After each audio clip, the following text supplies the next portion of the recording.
Good morning, students. I'm Smriti Gusai, and today we are going to talk about chapter 10 of class 11, that is cell cycle and cell division. हमने previous video में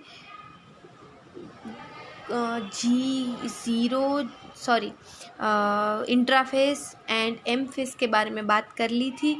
आज हम बात करेंगे M face के last phase की, जो है साइटोकाइनेसिस। अब हम बात करते हैं तो सबसे पहले काइरोकाइनेसिस डिवाइड होता है, देन साइटोकाइनेसिस।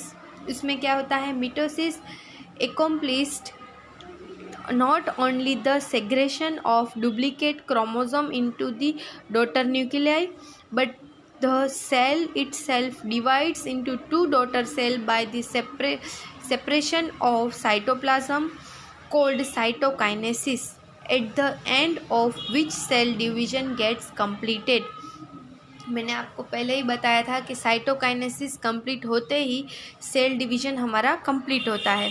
तो इसमें क्या होता है, सेल पूरा डिवाइड होता है, जो सेल सेपरेशन होते हैं साइटोप्लाज्म में वो कंप्लीट होता है, और इसके बाद सेल डिवीज़न हमारा यहाँ पर ख़त्म होता है।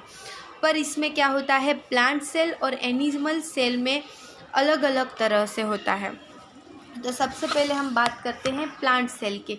The formation of the new cell wall being with the formation of simple precursor called cell plate that represent the middle lamella between the wall of two adjacent cell.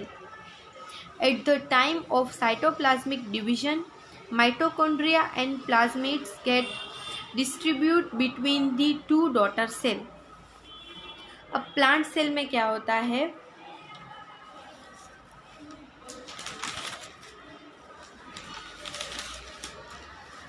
Plant cell में क्या होता है, बीच में एक पट्टी बोलते हैं हम, ऐसे एरो होता है, उसे कहते हैं हम फ्यूरो। वो अरेंज होता है और उसके बाद उसका सेल डिवीज़न होता है। एनिमल सेल में क्या होता है, the furrow gradually deepens and ultimately join in the centre, divide the cell and cytoplasm into two cell. तो यहाँ पर क्या होता है,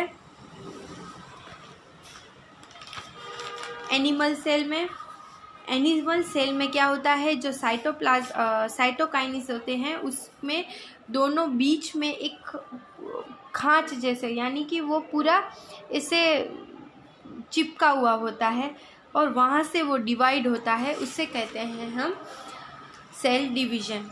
और यहाँ पर आपका साइटोकाइनेसिस ख़त्म होता है। अब सिग्निफिकेशंस ऑफ मिटोसिस मीन्स कि मिटोसिस हमें क्या ओवरऑल कहता है। मिटोसिस और the division is usually restricted to the diploid cell only. ये कहाँ पर होता है, only and only diploid cell में। Mitosis usually result in the production of diploid daughter cell with the identically genetic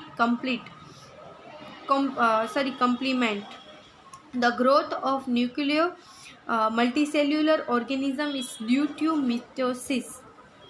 यहाँ पर आपका मिटोसिस कंप्लीट होता है और ये सिर्फ डिप्लॉइड सेल में होता है, हैप्लॉइड सेल में नहीं होता है। तो यहाँ पर आपका एम फेज ख़त्म होता है। अब हम बात करते हैं नेक्स्ट वीडियो में नेक्स्ट टॉपिक की। Thank you.